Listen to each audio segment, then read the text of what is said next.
I'm heading into Hauser Wirth in Soho to see Ambera Wellmann's first solo show with Hauser Wirth called Darkling.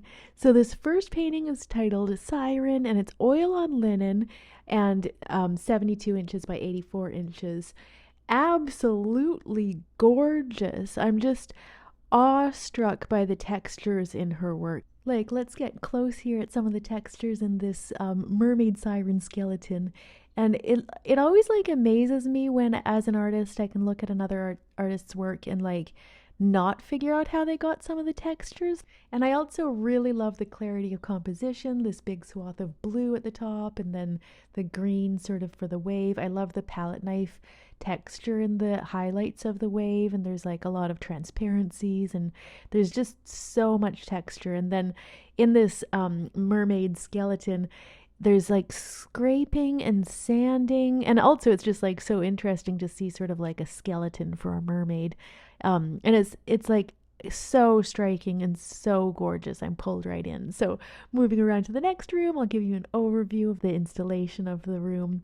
And this next painting is called Blue to the Blind, and it's really striking. Again, the textures are like just mesmerizing. It's like a smorgasbord of visual excitement for my eyes. The way she's using edges, like where, one object meets another, there's like often a stronger edge than someone doing like a really representational sort of, approach might otherwise use. Like there's a focus on silhouettes, and this glowing red transparency, like nothing can do it justice in a photo, in a video compared to in real life. But she must be doing, again, like some sanding and some glazing and some scraping, but she's getting these like slick, luminous, glowing effects with like texture, and then coupling that with like thicker, impastos, and it's really very gorgeous. This one too, again, in the video you actually can't really see, like, but when you're looking at in person, this, wooden sort of orange thing, whatever it is to the left, is like mesmerizing. And then we've got these kind of glowing, I don't know, cosmic orb things. They're done much like thicker with thicker paint. And then the way this area here, it's like so slick, like she paints on linen, so you can't see any canvas texture, but there must be a combination of like maybe a palette knife to put down the darker notes and some slick glazing with like a super slick medium that just, it looks so glassy. And so she's actually a Canadian born artist like me. She was born in Nova Scotia, and she's shown in Italy. This is her first solo show with Hauser Wirth. So I'm really enjoying how she has like kind of a representational training in her painting, the way she develops her like lights and shadows, and she can, clearly like paint flesh tones and everything. But then she emphasizes like silhouette, which is always such an advanced thing for artists to do. And there's such a kind of a push and pull between like the figure and the ground. Like instead of the figure sort of having the lines overlap on the, background, a lot of the time the lines of the background are kind of cutting out the shape of the silhouette of the figure.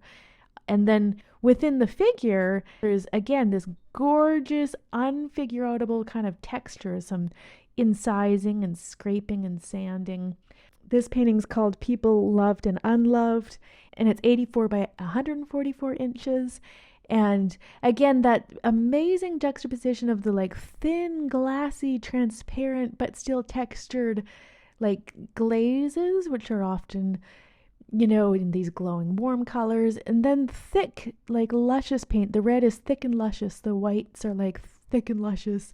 Even the blacks are actually thick and luscious, and it's just like so, like it just makes my eyes like kind of spark with joy.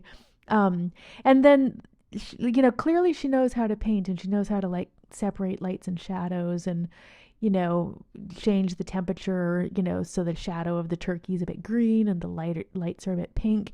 I like the way, although her painting is representational, it doesn't in the end just look like a window into another world. It actually looks like a painting, and for me that's like really visually exciting. This painting, which is one that I've seen a lot, I think the gallery's using it a lot to promote the show, I've seen it a lot on Instagram, is called Death Masks Eternity. And again, I'm just so drawn to the like I mean, I know I just keep saying it, but the textures. And I like the way, in the dogs, we've got these beautiful, and soft, subtle, like lights and shadows with like soft transitions, but then a really carved out silhouette, and then this thick, goopy impasto white, which actually has little flecks of black, like on the very top sort of planes of the thick white impasto. And I can't quite figure out how that got there. Like, did she dry brush black on top of the thick white impasto? I don't know. And then the masks, these hand gestures are very interesting. And in the bottom, I was really drawn to this kind of pigeon. I think it is, in the snow. And again, like the hand gestures, the separation of the lights and shadows, and finding just like a really interesting sort of warm tone and a cool tone. This horse is like very compelling to me with its warms and its cools. And this horse too, that subtle green, like in some of the shadows, and the blue and the slight pinkier notes. And yeah, it's like, it's just so exciting to look at. And then it's interesting too, like it's sort of slightly, disturbing, some of the images. They're a little bit like apocalyptic, but they're painted so beautifully. Like, you just get drawn into the beauty and the wonder. Oh, this guy's got his antler going into his head. But and I love the little details. There's like a clover and a mouse and just some little, textures.